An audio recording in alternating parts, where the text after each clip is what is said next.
3 days after I buried my husband, his brother stood in my living room and said, "You need to leave.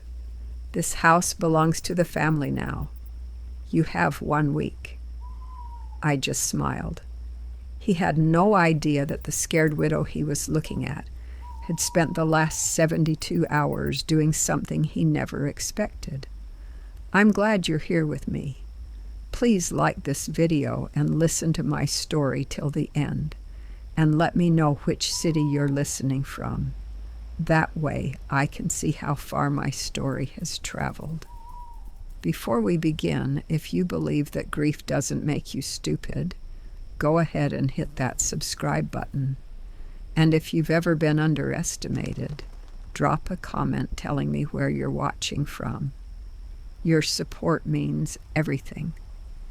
Now, let me tell you how a woman with nothing but memories and a marriage certificate brought a grown man to his knees. My name is Catherine Hayes, Katie to people who actually knew me. I'm 54 years old, and until 3 weeks ago I thought I understood how the world worked. I married Thomas Hayes when I was 26. He was 28, fresh out of law school, working at his family's firm. Not rich, but comfortable. Old money, the kind that whispers instead of shouts. His family? The Hayeses owned half the commercial real estate in our town. Thomas's father built the empire. Thomas's older brother, Richard, ran it after their father passed. And Thomas? He was the quiet one, the lawyer who kept everything legal, everything clean. We didn't have children. It wasn't for lack of trying, but after years of doctors and disappointments, we stopped trying to force it. We poured ourselves into each other instead. We traveled. We laughed. We built a life that didn't need anyone's approval. The house we lived in? A beautiful colonial on 3 acres, white pillars, wraparound porch. The kind of place you see in magazines. Thomas bought it 2 years into our marriage. Put both our names on the deed. He was old-fashioned like that. "You're my wife," he said, signing the papers. "What's mine is ours." I worked too. I was a school teacher for 28 years before I retired. Never made much, but I contributed. Paid for renovations, furniture, the gardens I spent weekends planting. That house wasn't just his, it was ours. The first warning sign? It came at the funeral. Thomas died of a heart attack. Sudden. Brutal. 1 minute he was laughing at breakfast, the next he was on the floor, and I was screaming into the phone for an ambulance. He was gone before they got him to the hospital. The funeral was a blur. Black dresses, somber faces, people I barely knew offering condolences that meant nothing.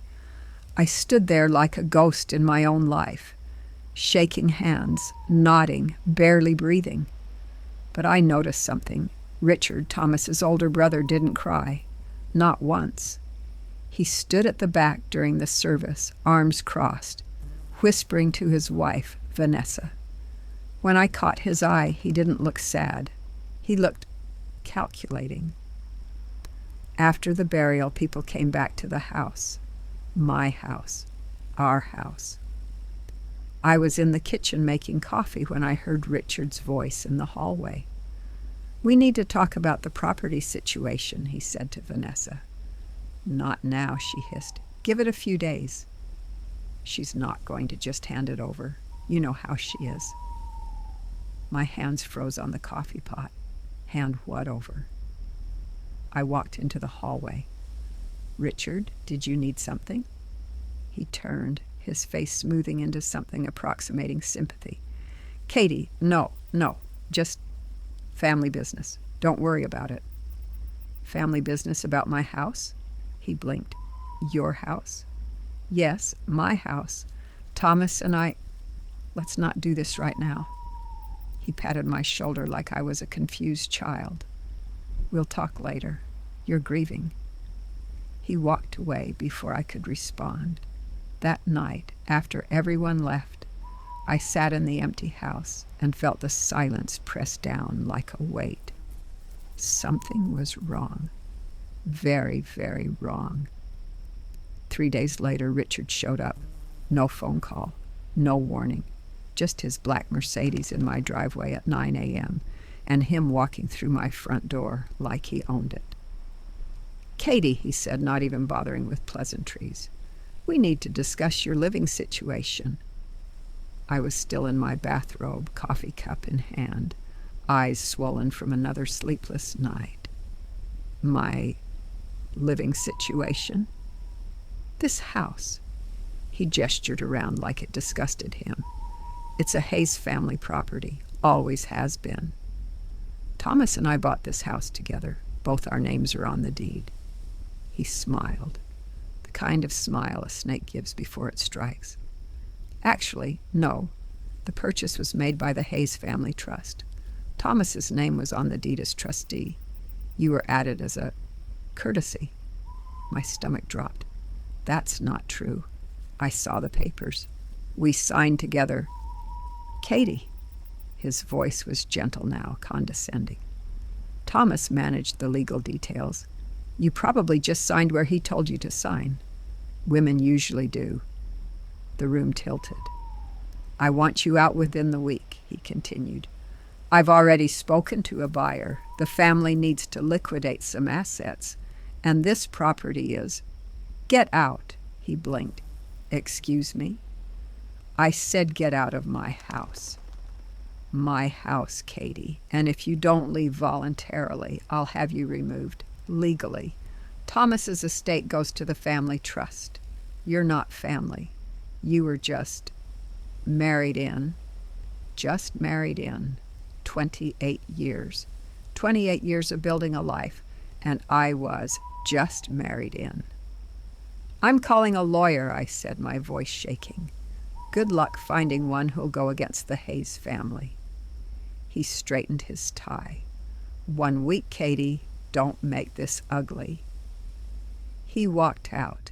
I stood there alone in the house that suddenly didn't feel like mine, and something inside me cracked. But it didn't break. It hardened. That night I didn't sleep. I sat at Thomas's desk in his study, the one he'd used for 26 years, and I started going through every file, every document, every scrap of paper. If Richard thought I was some helpless widow who'd just roll over, he was about to learn something. I found the deed first, pulled it from the file cabinet marked Property, Main Residence. And there it was, clear as day. Catherine Marie Hayes and Thomas Richard Hayes, joint tenants with right of survivorship. Not trustee, not courtesy, joint owners. My hand shook as I read it again and again. Richard had lied, but why? I kept digging, found Thomas's will. Simple, straightforward. All assets to my beloved wife, Catherine. Found the trust documents. Thomas wasn't even a trustee. Richard was, and the trust owned commercial properties, not residential. This house, it was ours, fully, legally, undeniably. Richard was trying to steal my home using intimidation and lies. I made copies of everything. Then I did something Thomas had taught me years ago when I asked him about legal protection. Always have a paper trail, he'd said, and always know who to call. I opened Thomas's contacts, found a name I recognized, James Morrison, estate attorney, not part of the Hayes family firm. I called him at 7 a.m. Mr. Morrison, my name is Catherine Hayes. My husband Thomas passed away last week, and I need help. His brother is trying to force me out of my home using what I believe are fraudulent claims. There was a pause. Mrs. Hayes, I'm very sorry for your loss. Thomas was a good man. Tell me everything. I did. When I finished, he was quiet for a long moment. Mrs. Hayes, do you still have access to the deed and your husband's will? Yes, I have copies right here. Don't let those documents out of your sight. I'll be at your home in 2 hours. He hung up for the first time in 3 days. I smiled. James Morrison was a small man with sharp eyes and a briefcase that looked older than me. He sat at my kitchen table, reading through every document I'd found, occasionally making notes. "This is textbook intimidation," he said finally. "Your brother-in-law is banking on you not knowing your rights. Can he actually force me out? Legally? Absolutely not. This house is yours. The deed is ironclad. Joint tenancy means when Thomas passed, his share automatically transferred to you. Richard has zero claim." Relief flooded through me. "But," Morrison continued, "he can make your life hell. File frivolous lawsuits, drag this out, cost you money and legal fees." "I don't have much money," which is exactly what he's counting on. Morrison leaned forward. "Mrs. Hayes, may I ask you something?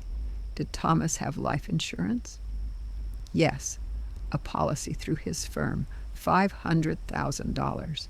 I'm the beneficiary." Morrison's expression shifted. "Has the payout been processed?" "Not yet. Richard said there were complications, estate issues." "He's stalling?" Morrison's jaw tightened. "He's trying to force you out before you get that money. Once you have financial resources, you can fight back. He needs you gone and dependent." The picture was becoming clearer. "What do I do?" "First, we file a restraining order if he tries to enter this property again. Second, we send a cease and desist letter to him and his attorney. Third, we contact the insurance company directly and expedite that payout. And fourth," Morrison smiled slightly, "we let him dig his own grave." "What do you mean?" "If he's this brazen about lying to you, he's probably lying to others. We document everything, every threat, every conversation, and when the time comes, we bury him with his own words." I nodded slowly. "Mrs. Hayes, I need to know. Are you ready to fight?" I thought about Thomas, about the life we'd built, about 28 years being reduced to just married in. "Yes," I said, "I'm ready." Richard didn't wait long to escalate. 2 days after my meeting with Morrison, I got a call from Vanessa, Richard's wife. "Katie, honey," she cooed. "I heard about the misunderstanding. Richard feels terrible." "Misunderstanding?" "He was just trying to help. You know how men are. They think they're protecting us, but they don't always communicate well." I said nothing. "Listen, why don't you come to dinner tomorrow? We can all sit down, talk this through like family." "I've already spoken to a lawyer, Vanessa." Silence. Then her voice changed. Cold, sharp. "That was a mistake, Katie." "Was it?" "Richard is a Hayes. Do you understand what that means? This family has lawyers, money, connections. You're a retired schoolteacher living off a dead man's generosity. If you fight us, you'll lose everything." "I already lost everything when Thomas died. You can't threaten me with more grief." "We can make sure you never see a penny of that insurance money." There it was. "Try it," I said, and hung up. My hands were shaking, but not from fear, from rage. Morrison called an hour later. "They just filed a claim contesting the insurance payout, alleging you had undue influence over Thomas." "That's insane." "It's strategy. They're throwing everything at the wall to see what sticks. But Mrs. Hayes, this actually helps us." "How?" "Because now they've put it in writing, legal documents, claims we can disprove. They're building our case for us." That night I got my first threatening letter, slid under my front door. Leave now or we'll make you wish you had. I photographed it, sent it to Morrison, added it to the growing file of evidence. I wasn't completely alone. My best friend Sarah had been calling every day since the funeral. When I finally told her what was happening, she was at my house within an hour. "Are you kidding me?" she shouted, pacing my living room. "Richard is trying to steal your house? He thinks I don't know my rights. That smug son of a—" She stopped, took a breath. Okay, what can I do?" "Just be here. I need someone to know I'm not crazy." She grabbed my hands. "Katie, you're the sanest person I know, and you're going to destroy him." My neighbors, the Martins, came by the next day. Elderly couple, lived 2 houses down for 40 years. "We heard Richard was here yelling," Mr. Martin said. "Heard it clear down the street. He's trying to force me out." Mrs. Martin's face went hard. "Over my dead body. We've known you and Thomas for decades. This is your home. Would you be willing to make a statement for my lawyer?" "Absolutely," Mr. Martin said. "And Katie, if he shows up again, you call us. Don't deal with him alone." One by one, people started showing up. Former colleagues, church members, Thomas's old law school friends who couldn't stand Richard. Each one offered something: testimony, support, validation that I wasn't imagining the cruelty.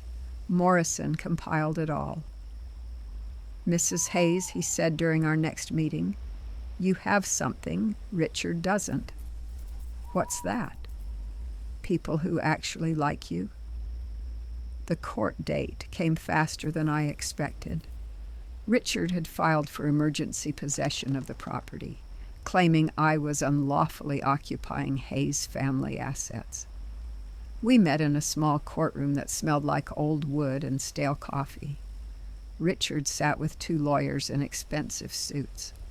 I sat with Morrison.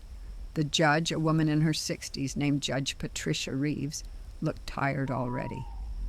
"Let's make this quick," she said. "Mr. Hayes, you're claiming this property belongs to your family trust?" Richard's lead attorney stood. "Yes, Your Honor, the property was purchased using trust funds and should have reverted to the trust upon Thomas Hayes's death." "And Mrs. Hayes, you're contesting this?" Morrison stood. "More than contesting, Your Honor. We're asserting that the property is and always has been jointly owned by Mrs. Hayes and her late husband. We have the deed." He handed it to the bailiff, who passed it to the judge. Judge Reeves studied it for a long moment. "This deed clearly shows joint tenancy with right of survivorship. Mr. Hayes, do you have documentation showing this property was purchased with trust funds?" Richard's lawyer shuffled papers. "We're working on obtaining those records, Your Honor." "You filed an emergency motion without having basic documentation?" "The situation is time-sensitive. The only time-sensitive situation I see is a widow being harassed 3 days after her husband's funeral." The judge's voice was ice. "Mrs. Hayes, has your brother-in-law threatened you?" I stood. "Yes, Your Honor. Multiple times." "Do you have evidence?" Morrison handed over the file. "Threatening letters, witness statements, a timeline of harassment." The judge read through it, her expression darkening. "Mr. Hayes," she said, looking directly at Richard, "this is shameful.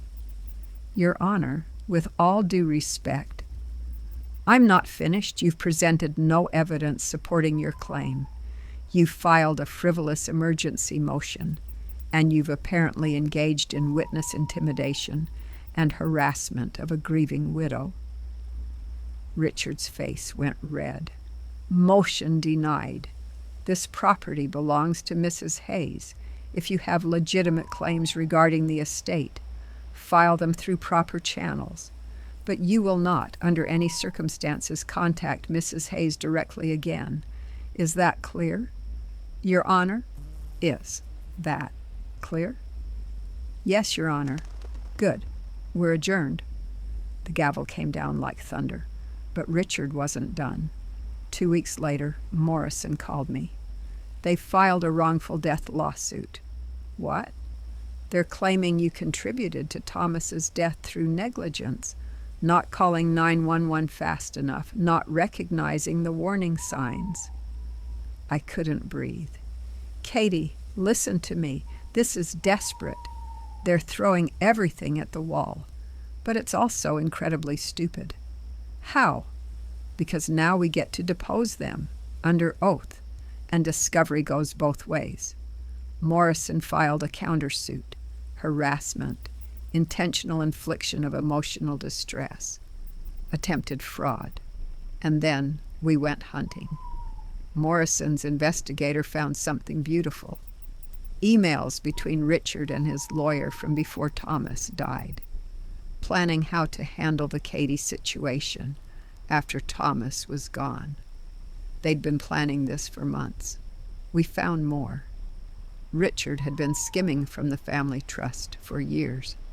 Thomas had discovered it, confronted him, threatened to report him to the state bar. 3 weeks later, Thomas was dead. I stared at the documents Morrison showed me. Are you saying Richard killed Thomas? I'm saying the timing is suspicious, and I'm saying we have evidence of motive, means, and opportunity. The police might be very interested in this. Oh my God. Morrison leaned forward. Katie, I need to know. How far are you willing to take this?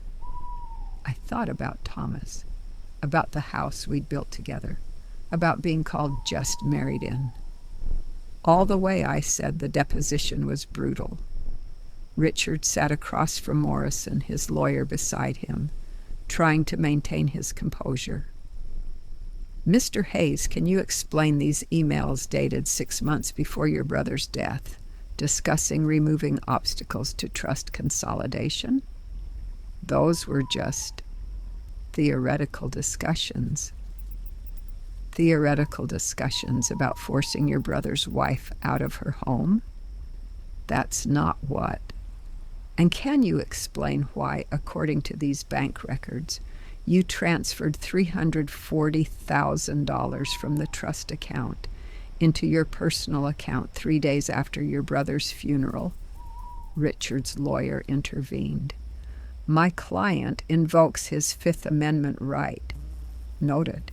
And Mr. Hayes, can you explain why you told Mrs. Hayes she had no legal right to her home when you, as an attorney, knew that was false? Silence. Can you explain why you threatened her? Why you sent intimidating letters? Why you attempted to block her insurance payout? I was trying to protect family assets by committing fraud. The deposition went on for 6 hours. By the end, Richard looked like a corpse. 2 days later, the state bar opened an investigation. A week after that, the police opened an investigation into Thomas's death. Richard's world was crumbling. The insurance company, now aware of the attempted fraud, fast-tracked my payout. $500,000 deposited directly into my account. Richard's lawsuit was dismissed with prejudice. The judge sanctioned him and his attorneys for filing frivolous claims. And then came the final blow. The trust board, made aware of Richard's embezzlement, voted him out. Unanimously, he lost his position, his reputation. His law license was suspended pending investigation. Vanessa filed for divorce, all within 3 months. I ran into Richard 6 months later, completely by accident, at the grocery store. He looked like he'd aged 20 years, unshaven, rumpled clothes, shopping cart full of frozen dinners. Our eyes met across the produce section. For a moment, I thought he might run, or yell, or something. Instead, he walked over. Katie. Richard. He looked at his shoes. I'm sorry for what I did, for all of it. I studied him. This man who tried to destroy me was now nothing. Just a broken, middle-aged man buying discount vegetables. Are you sorry you did it or sorry you got caught? He flinched. I loved Thomas, he said quietly. I know you don't believe me, but I did. He was my brother. Then why? Because I was drowning. The embezzlement, the debt, the pressure. I thought if I could just consolidate the assets, sell some properties, I could fix it all before anyone noticed. So you tried to steal my home. I told myself you'd be fine, that you didn't really need it, that it was just a house. It wasn't just a house. It was 28 years of my life. He nodded slowly. I know that now. We stood there in silence. The police investigation, I said. Did you have anything to do with Thomas's death? His head snapped up. No. God, no. Katie, I swear, I'm a lot of things, but I'm not a murderer. Thomas had heart problems. You know that. I did know that. Thomas had been on blood pressure medication for years. The timing was just coincidence, Richard said. Horrible, awful coincidence. I wanted to believe him. For Thomas's sake, I wanted to believe him. I hope you find peace, Richard, I said finally. But stay away from me. I walked away, leaving him standing there among the apples and oranges, a ghost of the man who'd once threatened me.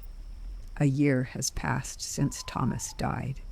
The house is still mine, fully, legally, undeniably mine. I've made changes. Repainted the kitchen in a soft yellow. Thomas always said was too bright. Planted new roses in the garden. Converted his study into an art studio. I'm painting again. Something I gave up 30 years ago when life got too busy. The insurance money is invested wisely, generating enough income that I don't have to worry. I volunteer at the local women's shelter, helping other women navigate legal rights they didn't know they had. Sarah comes over every Sunday. We drink wine on the porch and talk about everything and nothing. The Martins still check on me. Sometimes I bake them cookies. I'm not the same woman I was a year ago. Grief changes you. Betrayal changes you. But I'm not broken. I'm stronger. Thomas left me more than a house. He left me the tools to fight, the knowledge, the documentation. He left me protected even after death. Sometimes I sit in the garden and talk to him, tell him about my day, about the legal battle, about Richard. I like to think he'd be proud. Here's what I learned. Grief doesn't make you stupid. People will try to use your pain against you. They'll tell you you're too emotional to think clearly, too weak to make decisions. Don't believe them. Knowledge is power. Know your rights. Know your documents. Know the law. Ignorance is only bliss until someone tries to steal from you. Silence is not weakness. When Richard was screaming threats, I stayed quiet. I listened. I documented. And I let him hang himself with his own words. You don't have to be cruel to win. I didn't gloat when Richard lost everything. I didn't celebrate his suffering. I just moved on. Living well really is the best revenge. Family isn't always blood. The people who showed up for me weren't related by blood. They were related by choice, by kindness, by basic human decency. And finally, never underestimate a widow. We've already survived the worst thing that could happen. Everything else is just noise. So here's my question for you. What would you have done in my position? Would you have fought, or would you have walked away? Drop a comment and let me know. And if this story resonated with you, if you know someone who needs to hear it, share it with them. Remember, Your grief is real, but so are your rights. Don't let anyone convince you otherwise. Thank you for listening to my story. And to all the widows, widowers, and survivors out there, you're stronger than they think you are. Never forget that.